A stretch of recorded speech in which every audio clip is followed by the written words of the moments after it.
บายดีทุกคน อ่าที่เห็นจับยัดใส่กระเป๋าเมื่อกี้นี่บ่แม่นหยังเด้อเนาะเป็นออเดอร์เนาะลิปสติก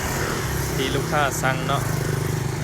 เป็นลิปสติก3สีที่หมอนวดมือทิพย์เพิ่นเอามาขายเนาะตอนนี้กำลังสิออกไปส่งอนุสิทธิ์เนาะฝากให้ลูกค้าเนาะอนุสิทธิ์กับบ่ไกลจังเฮาปานใดเนาะใกล้ๆตอนนี้เฮากำลังเดินทางไปเลย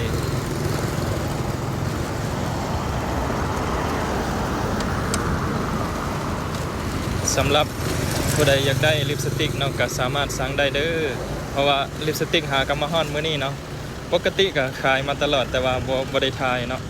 บ่ได้ถ่ายการเดินทางไปส่งอหยังให้เบิ่งเนาะมาฮอดอนุสิทธิ์แล้วขับไปฝากเครื่องกันเลยตอนนี้ฝากแล้วเด้อทุกคนเนาะแต่ว่าตอนเอาเครื่องไปฝากบ่ได้ถ่ายให้เบิ่งเนาะเพราะว่าโทรศัพท์น้อยนี่มันจะมีข้อมูลของลูกค้าเนาะเอาโทรศัพท์น้อยนี่เนาะให้เพิ่นเอาข้อมูลอยู่ในนี้เลยเนาะให้บนอนุสิทธิ์เนาะสุดท้ายนี้ขอบใจทุกคนเด้อที่สั่งลิปสติกน้ำหมอนวลมือทิมเนาะก็ถือว่าออเดอร์เข้ามาหลายเลยแหละเนาะลิปสติกหากำมาฮ้อนมื้อนี้เนาะแต่ว่าก็ยังเหลือหลายอยู่เด้อคันผู้ใดอยากได้ก็สามารถสั่งได้เนาะหรือว่าไปเบิ่งเพิ่นรีวิวได้เด้อ